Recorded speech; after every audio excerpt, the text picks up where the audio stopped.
He flew out from Minnesota. He is a co-initiator of this effort. He is a developmental evolutionary biologist. He is a professor who is ominously on the right-wing watch list that was just created. It's something he's proud of, and it makes us proud to have him with us, but it's a very dangerous thing. He has been ranked one of the most popular science bloggers, actually the most popular science blogger and atheist blogger alternately. His blog is called Pharangula. He is a passionate and talented popularizer of science, taking on notions like intelligent design and other things.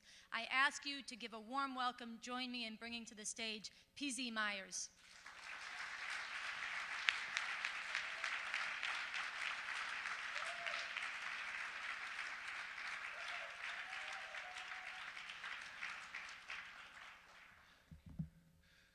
Well, hello, I'm glad you're all here. So I'm standing here as a human being who is outraged by recent circumstances, just as every one of you is as well. I have no special qualities to make me uniquely representative or to warrant my presence on this stage. And if I had my way, every one of us rise up and march together now, unified in our opposition. Fortunately, I think you'll have an opportunity to do that later. You'll have many opportunities to do that in this next month. So I feel a little bit humbled here because I've been asked to say a few words for one small sector of the American experience.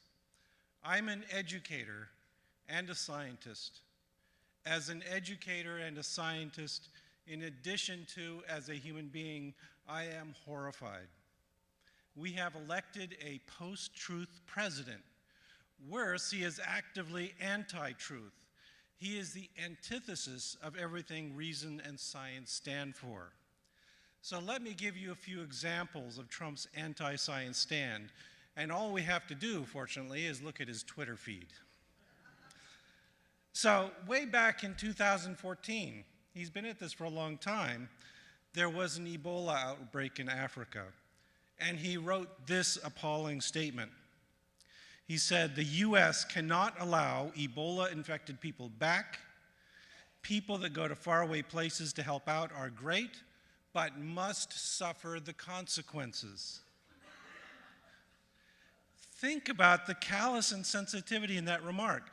Not only should the innocents afflicted with this horrible disease be neglected, but the courageous medical professionals who went to their aid should be refused entry back into this country. Cowardice and an inhuman disregard for the lives of our best and bravest. Is this the man who we want to be our president? No. More recently, he demonstrated gross ignorance. He wrote, "Autism rates are through the roof. Why doesn't the Obama administration do something about doctor-inflicted autism?" So he's anti-vaccination.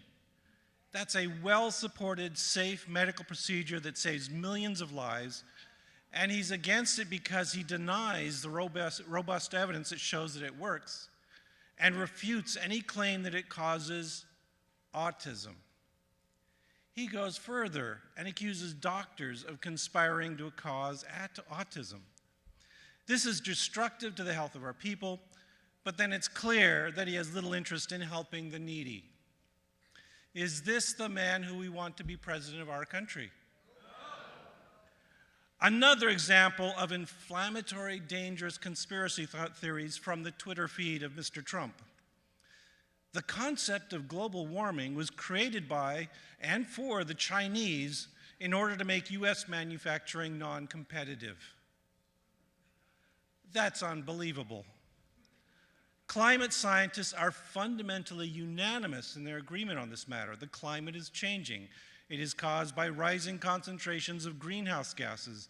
These gases are largely generated from human sources, from industry, from automobiles, from rising demands for energy produced from fossil fuels.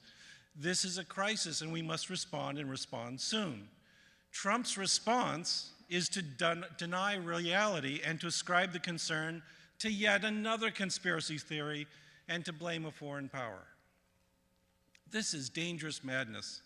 And again, I have to ask, is this the man who we want to be president of our country? It's more than just what he has said, it's what he has already done. He has appointed an Exxon executive to be his Secretary of State.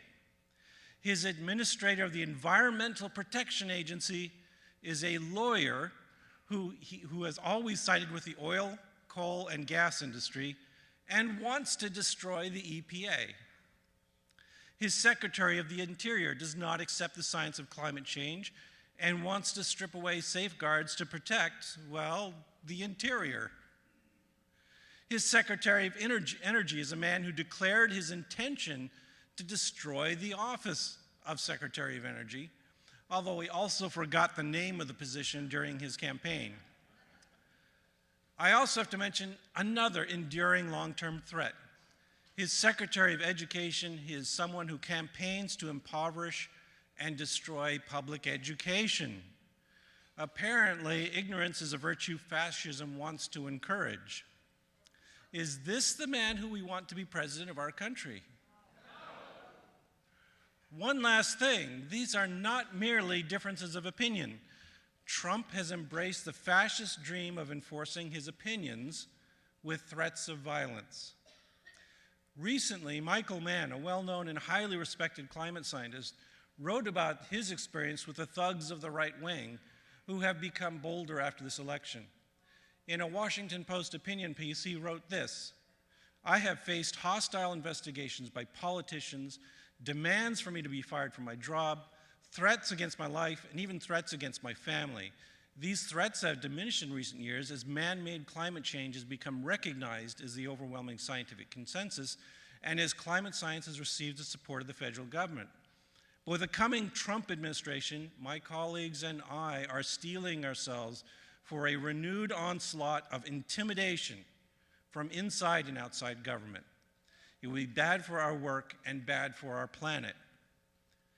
And then there have been threats of violence. I've received email warnings that the public will come after you, suggesting that I'll find myself 6 feet under and hoping to read that I had committed suicide. I can tell you that Michael Mann is not alone. I teach evolutionary biology and have likewise received threats of violence, death threats, promises to get me fired from my job, threats against my family. I've been placed on the professor Watchlist by far right-wing propagandists because I took a strong stand against scientifically fallacious and ethically unconscionable racism promoted by my campus neo-Nazi propagandists. This is plainly fascism, and we have no choice. We must say no in the name of humanity. We refuse to accept a fascist America. Thank you.